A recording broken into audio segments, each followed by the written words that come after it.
نحمده ونصلي على رسوله الكريم اما بعد فاعوذ باللہ من الشیطان الرجیم بسم اللہ الرحمن الرحیم. جناب صدر، معزز اساتذہ کرام اور میرے ہم مکتب ساتھیوں، السلام علیکم. میری آج کی تقریر کا عنوان ہے سیرت النبی.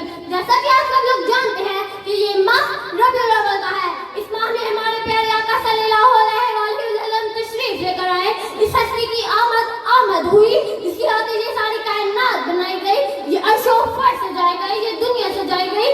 عالم وقار یہ حقیقت ہے کہ اگر ہمارے پیارے آقا صلی اللہ علیہ وسلم اس دنیا میں جب لگے نہ ہوتے تو کچھ بھی نہ ہوتا. نہ زمین ہوتی، نہ آسمان ہوتا، نہ عرش ہوتا، نہ فرش ہوتا، نہ انسان ہوتے، نہ حیوان ہوتے. کسی شاعر نے خوب کہا ہے، ارباب نظر کو کوئی ایسا نہ ملے گا، ارباب نظر کو کوئی ایسا نہ ملے گا، بندے تو بہت مل جائیں گے، آقا نہ ملے گا.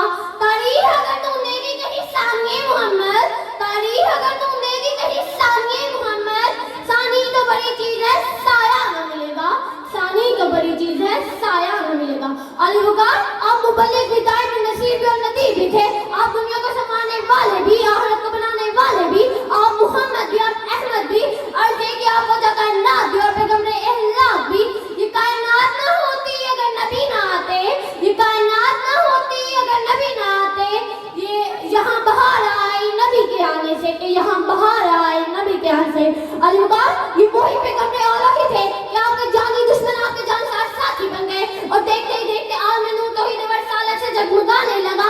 آپ دنیا میں عظیم الشان انسان ہیں جن سے زیادہ اللہ نے کسی کی تعریف نہیں کی، جس کے چہرے کی قسم قرآن نے کھائی، جس کے چہرے کو الفاحہ، زلفوں کو واللیل کہا گیا، جس کے سینے کو علم نشرح کہا گیا، جس کی چادر کو یحیی المدثر، جس کے کمر کو یحیی المزمل کہا گیا، اور جس کی تعریف میں اللہ نے وارفعنا لک ذکر کہا، اور کیا کہنے اس وجود کے جس کو رحمت للعالمین کہا گیا.